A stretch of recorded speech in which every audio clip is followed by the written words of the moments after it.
And we were able to, to go live and really move the field consistently. It's a situational scrimmage, so we get goal line, shoot yards, backed up, do those things, but we're moving the football and, seeing how guys play the game as opposed to, some of the periods we're out here, are specific, the run and play action over the perimeter period or third down period. Now, we're playing the game, we're doing everything out there, so, and we're live. So the black jerseys indicate when the lights came on who played to a level that, we could win a championship. Jermaine, Grace, Dallas, Artie, and I think Earl were the four who have now in black jerseys. Just talk about a little bit about what each of the four showed you. Denzel and Kirk. Who already had them, yeah. Yeah, Jermaine made a lot of plays, and he didn't make a lot of mental errors. He played 45 snaps. He didn't have any mental errors, and probably made about 8 tackles in there, so he was really productive. He's got a ways to go as far as learning that, but he's doing a good job. He's gained 8 pounds. He's making plays out there, so I'm excited about where he's headed. How about Dallas? Again, Dallas did what I knew he would do. Once the lights come on and show up, he's a physical guy. He's got a great feel for playing the game. He's the kind of guy you can throw out whatever you want to throw out here, play whatever you want to play, and be competitive at it, and probably be good at it. So, for what he's done in the 10-day period, just coming over to our side of the ball, it's been really, really remarkable as far as again, not making mental errors, doing a good job of putting his eyes on his keys and reading run pass and showing up, and he showed up and he's physical. How about Earl? Earl's been steady. He's gotten better. Like probably the last 3-4 practices have been really consistent for him. It's kind of like went on. He's just locking in and he's doing his job, which is what the nose tackles have to do. They don't have a really difficult role from a standpoint of how many different techniques they have, but they have a vital role. They have a vital role. They have to be stout in the middle, and they have to sometimes man one gap, 2 gaps. They have to be able to get push in the pocket.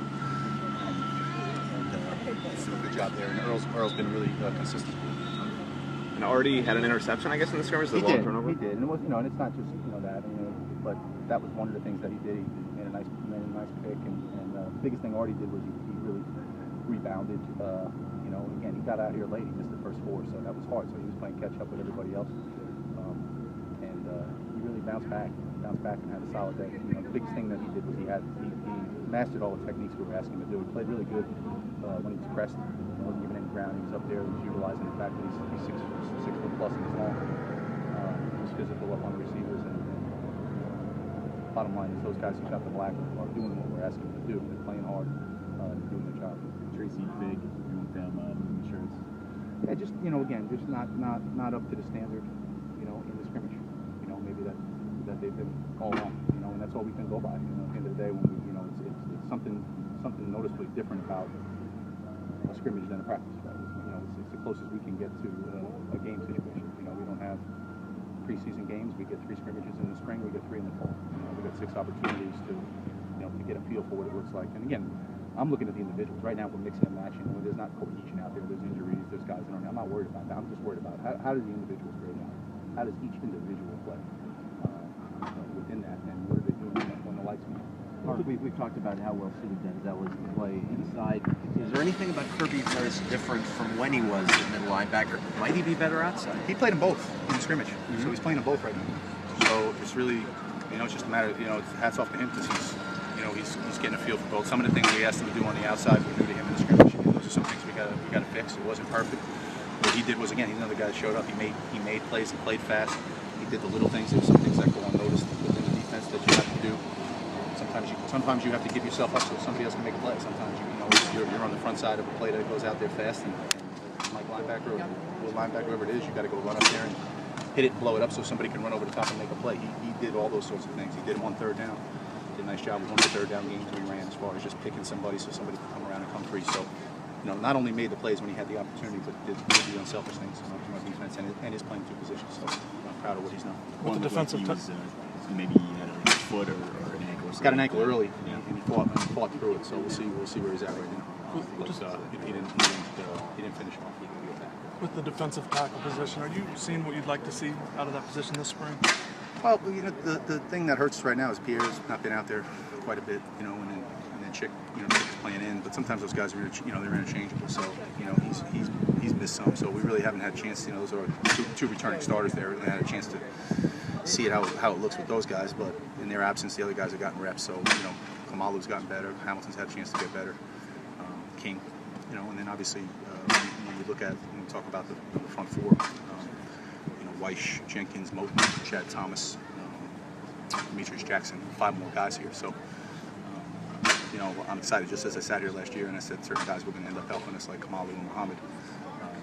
You know, and they ended up doing that. You know, we're in the same position. Some of those guys are going to help us, and some of the guys who are working right now are getting first crack at it. But you know, there's no reset button. You know, they have 3 scrimmages and they have a spring to get it. But you know, if they don't claim it during this time, then you know, the next guy that comes in is going to get that opportunity. So. I think we've made some progress inside with some of those guys who are practicing for us right now, particularly at nose. You know, Calvin's not in the black jersey, but Calvin improved. You know, Earl's just a little bit ahead of him right now, but those guys both played well. You know, and we got to get better play out of the end of the tackle position. What is Demetrius Jackson's position? Is it on the weak side? Yeah, he'll be a rusher. He'll be in the same position as like the Could he start out a linebacker? You know, is he kind of being good? I mean, again, our Sam and our rush position are kind of similar. You know, the rush guy plays down sometimes he plays up. Sam's always up, but in some parts of the scheme they're exactly the same. They're mirror positions. So, you know, again, you just keep trying to. When they get here, you figure out what their skill sets are, what they can do well, and you know, what their best asset. He's only played 1 year of football, and it's always been rushing the passer. So my first inclination is not to change it. You know, not take a guy who's only played a year, done one thing, and then try to make him something else.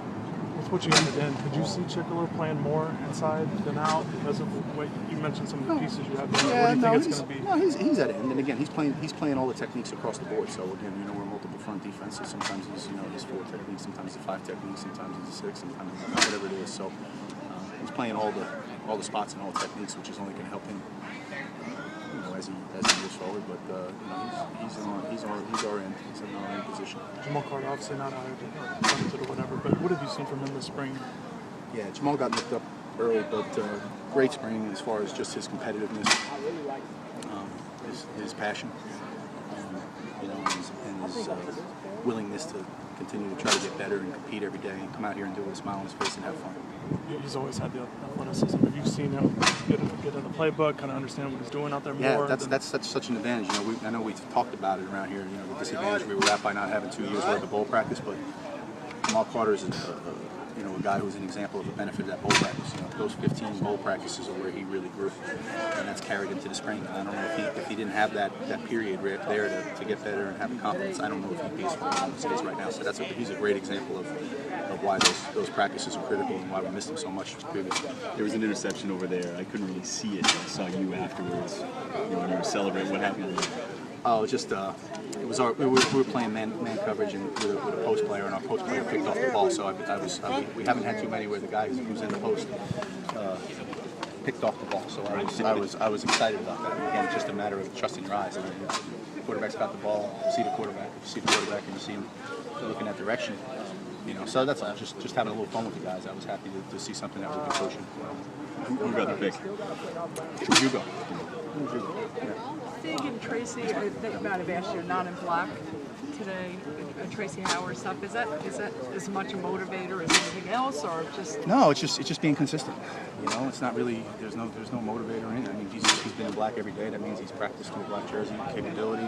This is a scrimmage. It's a little bit different. So at the end of the day, we just grade the players. They know. There's nobody trying to. You know, we love Tracy. We love what he's doing for us. And here, at the end of the day, you know, we want it to be something special. We want there to be a standard. And how did the guys grade in the scrimmages based on where they're at today? You know, so the ones who are competitive like Tracy, you don't need to do things to motivate. You know, he's gonna be motivated by pride. So again, it's not really anything other than the fact, right? This is the standard. This is how we grade it out. We've got to grade out higher to be at a level to win a championship. The defense has been pretty dominant this spring, I think, from what we've seen. How about the scrimmage? I don't know about dominant. And again, I'm really concentrating on the individuals. I mean, it's hard for me to sit here with the guys that have been out of the lineup, who hasn't been, who's not here to talk about. We've mixed and matched, and right now the focus has been trying to get individuals better. So that's where we're at. But do I think we're improving? Yes. Did they ask you about Quan? He was out there. How was he? Well, I'm not at liberty to talk about the injuries, but you know he did get nicked up in the scrimmage and didn't finish it. So we'll see where he's at. Thanks, Coach. Appreciate it.